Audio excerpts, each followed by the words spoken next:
Okay, I'm gonna this is a re-recording of a previous video. I've adjusted some audio settings. Hopefully I'm not killing you with sound or whatever.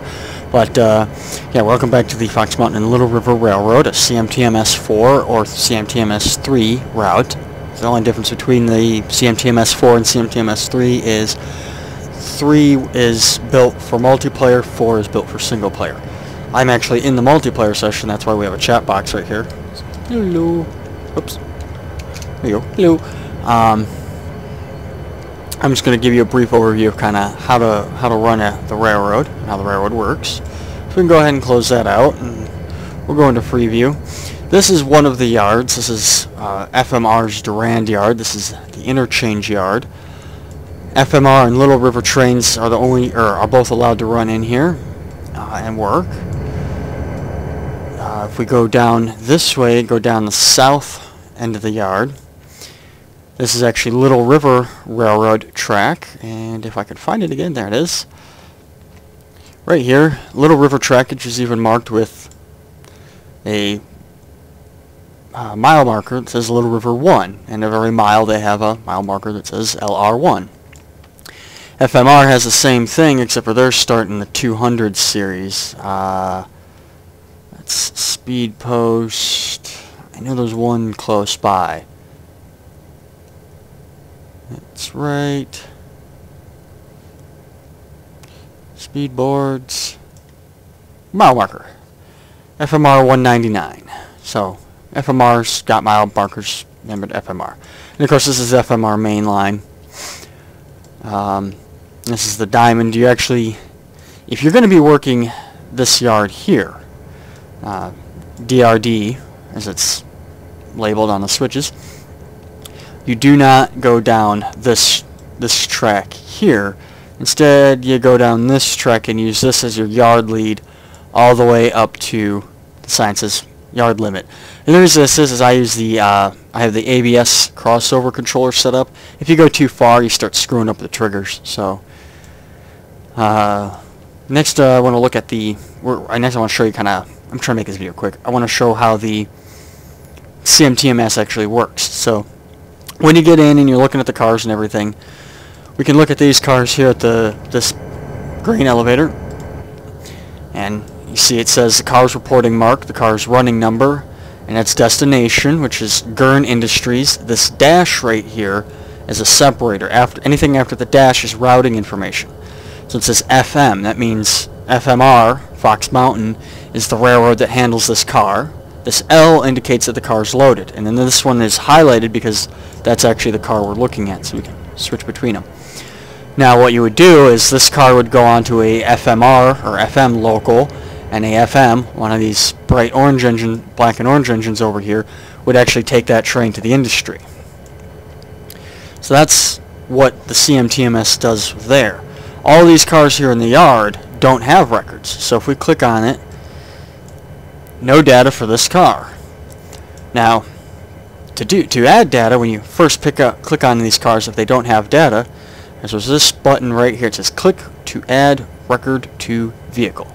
You go ahead and click that, and it brings up this list of all available records for that car. So we're going to go ahead and click this one right here. It says XHT Atterbury Grain - Little River.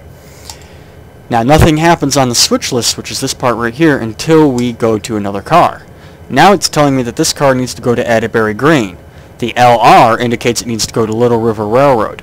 So rather than me using one of my orange locomotives driving that car all the way down to that industry, what I would do as the FMR yard operator is I would put that car into a transfer train for the Little River Railroad. Later on, the Little River Railroad comes up, grabs that car, takes it to their railroad. They then sort it out, switch it, and put it into a local for them. So we can do the same thing with a boxcar, so we can add a record. Here's a record that will send this boxcar. Now this boxcar here, this Great Northern boxcar, is going to an FMR location. Now the E's here indicate that they are empty, since these cars are on an empty car track. So we can keep adding records all the way down till we get to the end of the train. And then you can start sorting it. And that's what you should do when you first hop in the session. If you see cars on an ECS track, you should check and make sure there are records available. If there's no records available, leave the cars there. That's kind of the first thing you want to do when you get into here. I'm gonna scoot down the line now a bit. Yeah, the scenery isn't 100% done. This is version 1.2 of the route. Scenery's getting there. It's being put in. Primary goal right now is to actually get the railroad up and running before it gets looking good. Now, I already talked about the switch list showing how it says LR and FM. LR is Little River Railroad. FM is Fox Mountain. Those are the cars you would send them to. The only railroad that you will pop up at the time that you don't set aside and wait for them to come pick up is Hammondsport Industrial Railroad, which is HIR. Click to add record. Do I have any? I don't have any that are ready for it. Any records for that. So we're going to go ahead and close the switch list. This right here is the Hammondsport Industrial Railroad. Just a little switching puzzle. They've got cars ready to be picked up. The way this works is FMR gets cars ready for Hammondsport and brings them down here to Hammondsport and drops them off on one of these two tracks here. And the Hammondsport switcher, this little guy here, then can work those cars, and he takes these cars here, which are already at the industries, and puts them on this track for FMR to come take out. Of course, he has his switch lead right here. There's only 3 industries, but it's a little bit of a puzzle. It takes a few minutes to work. We come further down the line, another one of the FMR industries. Then we see the Little River and the Fox Mountain here both paralleling each other, and then they cross each other. We go underneath the freeway, and then we go into Lewiston, which is this town here. FMR industry, Little River industry, Little River industry, Little River industry.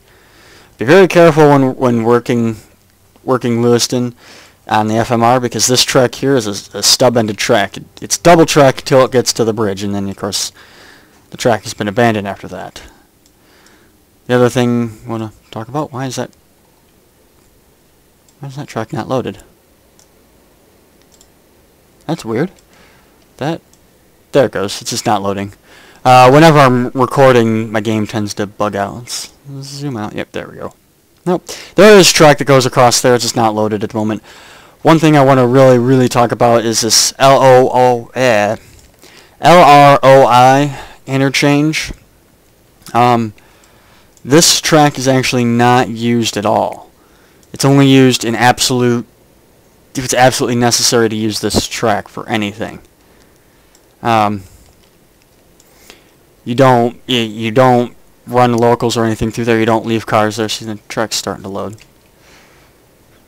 And this track, of course, is supposed to be stub-ended, and so is this track here coming out of the turntable, so you got to be really careful. But this is Little River Yard, and you actually, when working Little River Yard, you use this track here that curves off to the left as your yard lead.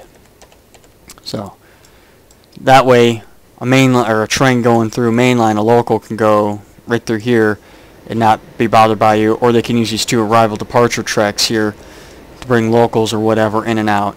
And then this area needs work eventually. So I think that's everything that I wanted and intended to cover. So I'm going to go ahead and call it good for you guys. Hope to see you on the line. Of course, as I said earlier, this is an early version of the route. You might actually get into a newer version that has more scenery. I'm not going to keep this video updated as much as the route.